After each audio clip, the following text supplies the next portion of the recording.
Обеща си, че няма да ядеш. Затвори кутията с храната, изгаси лампата, прогони мисълта. Но половин час по-късно беше там, в кухнята. Говореше с парче торта, сякаш е терапевт.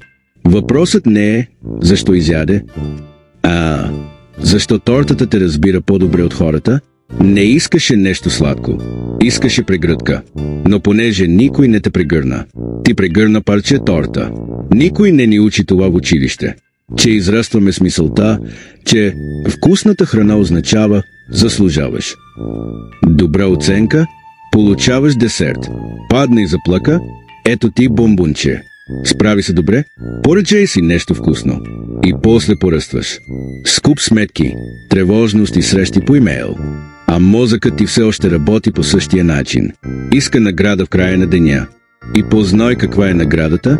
Същата, която беше утеха, празник и отпуск години наред. Същата, която ти даваше допамин, преди дори да знаеш какво е това. Храната. Поточно. Това, което дава най-много удоволствие, най-бързо. Онзи, само днес. Това парче торта, което те прегръща без да задава въпроси.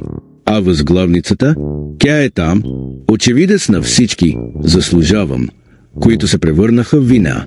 Нямаш проблем с храната. Имаш разбалансирана система за награди. Даваш всичко на всички. А в края на деня искаш нещо само за себе си. Нещо, което не те осъжда. Не те натиска. Не изисква плащане на сметки. Тортата не съди. Само дава. Но дава бързо. И после иска цена. Цена на кантара. В подутото тяло. В безсънието. В онзи мисловен цикъл. Защо съм такава? Но това не е правилният въпрос. Правилният е, защо се позволявам удоволствие само чрез храна? Защо почивката ми трябва да е сладка?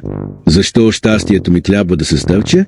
Може би защото си научила рано, че заслужаваш нещо рядко и че облегчението е привилегия. Затова приемаш емоционални трохи от хладилника. И затова само днес се случва всяка седмица. Защото мозъкът ти не иска захар. Иска примирие. Иска някой да каже: беше трудно, нали? Изтощена си, нали? Справи се с всичко отново и никой не забеляза. Но никой не казва. И тогава тортата говори вместо тях. Не едеш, за да саботираш диетата. Едеш, за да компенсираш живота. А това, скъпа, никой диетолог не решава с таблица на храненията. Само ти, когато разбереш, че наградата, която търсиш, не е в шоколада, а в паузата, в границата, която не си поставила, в разговора, който не си провела, в сълзите, които си сдържала, в допира, който си престорила, че не ти трябва. Не трябва да спираш сладкото. Трябва да откриеш нови начини да се признаваш, да празнуваш, без после да се наказваш, да се грижиш за себе си, без да търси съвършенство. Парчето торта е просто символ. Истинската молба е по глазурата. Искаш промяна?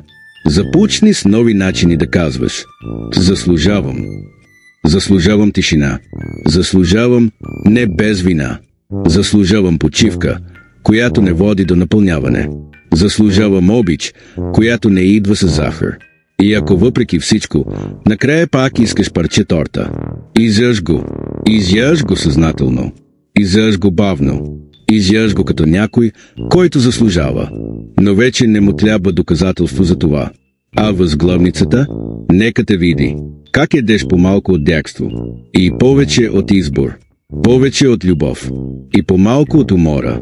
Ако това говори на тек, сподели го с някой, който е лекувал болката си с торта. Ще се разпознаете.